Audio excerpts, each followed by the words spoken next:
गर्मीको सिजन छ, बाहिर यस्तो टन्टलापुर घाम लागेको छ, ननिस्की पनि हुँदैन, बाहिर निस्किनै पर्यो, अफिस जानै पर्यो। अफिस गएर घर आउँदा त अनुहार डढेर कालो दाग धब्बा आएर बेहाल भएको थियो।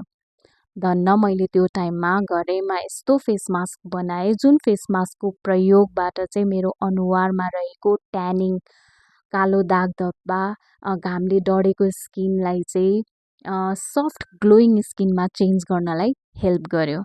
यदि हजुरहरूको पनि घामले यस्तै अनुहार डढेको छ, दाग धब्बा आएको छ र एकदमै तनावमा हुनुहुन्छ भने यो भिडियो हजुरहरूको लागि हो।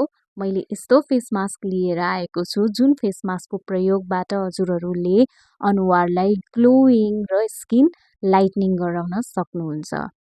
यो फेस मास्क बनाउनको लागि मैले लिएको छु 1 कचौरा दही।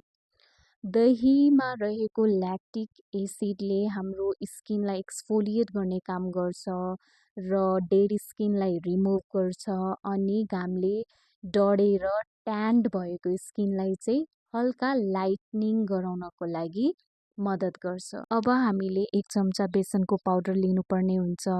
बेसनको पाउडरले चाहिँ हाम्रो स्किनमा रहेको एक्सेस ओइललाई एब्जर्ब गर्ने काम गर्छ र डल स्किनलाई चाहिँ ब्राइटन गर्ने काम गर्छ। यो बेसन र दहीको मिक्सचरलाई चाहिँ अब मजाले चलाउने र यसलाई मिक्स गरिसकेपछि एउटा पेस्ट बन्छ।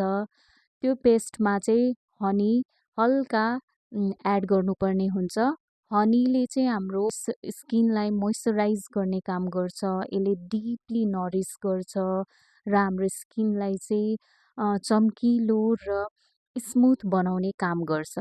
यसमा मैले थोरै मात्रामा काँचो दुध राखेको छु। दुधले हाम्रो फेसको कम्प्लेक्सनलाई इन्हान्स गराउन हेल्प गर्छ, स्किनलाई लाइटनिङ र ब्राइटनिङ गराउँछ। अब बिस्तारै हामीले यसलाई मिक्स गर्नुपर्ने हुन्छ। मिक्स गरिसकेपछि हाम्रो दहीको फेस मास्क रेडी हुन्छ। भर्खरै बनाएको फेस मास्क डाइरेक्टली फेसमा अप्लाई गर्नुभन्दा अगाडि अनुहारलाई राम्ररी धुनुपर्ने हुन्छ। मैले यहाँनिर अनुहार धुनको लागि दहीकै प्रयोग गरेको छु। हजुरहरूले पनि राम्रो इफेक्टिभ रिजल्टको लागि दहीले नै अनुहार क्लिन्स गर्नुहोला। यसले डिपली क्लिन्स गर्छ। यसलाई मैले बिस्तारै मसाज गर्दै अनुहारलाई जसरी हामीले फेस वासले मुख धुन्छौँ त्यसरी नै मैले दहीले राम्ररी मसाज गर्दै राउन्ड सर्कुलर मोसनमा मैले अनुहारमा सबै पार्टहरूमा क्लिन गर्नको लागि दहीलाई युज गरेको छु। हजुरहरूले भिडियोमा हेर्न सक्नुहुन्छ। दहीले क्लिन्जिङ गरिसकेपछि मैले सफा पानीले अनुहार धोइसकेको छु। अब म दहीको फेस प्याक अप्लाई गर्नको लागि रेडी छु। यो फेस मास्क हजुरहरूले हप्तामा 3 चोटि अप्लाई गर्न सक्नुहुन्छ। बिहान अथवा बेलुका जुन समयमा अप्लाई गर्दा पनि हुन्छ। यो अप्लाई गरिसकेपछि अनुहारमा 30 देखि 45 मिनेट चाहिँ ड्राई गर्न छोडिदिने। त्यसपछि सफा पानीले मुख धुने। मुख धुनासाथ हजुरहरूलाई आफ्नो स्किन क्लियर, ग्लोइङ र स्मुथ भएको फिल हुन्छ। हजुरहरूले स्क्रिनमा देख्न सक्नुहुन्छ मेरो स्किन कति ग्लो गरिरहेको छ। यो फेस मास्क साँच्चैकै धेरै नै इफेक्टिभ छ। प्लिज ट्राई गर्नुहोला। यो होम रेमेडी सँगसँगै हामीले अन्य कुरामा पनि ध्यान दिनुपर्ने हुन्छ। जस्तै समयमा सुत्ने, समयमा उठ्ने, एक्सर्साइज गर्ने, प्रशस्त मात्रामा पानी पिउने, शुद्ध खानेकुराहरू खाने। यी कुराहरूलाई ध्यानमा राख्नाले हाम्रो गट हेल्थ राम्रो हुन्छ।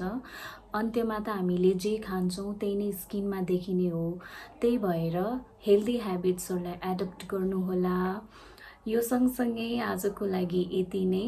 अन्य थुप्रै भिडियोजहरूको लागि यो च्यानललाई सब्सक्राइब गरिदिनुहोला। हस्त साथीहरू, bye bye. Thanks for watching.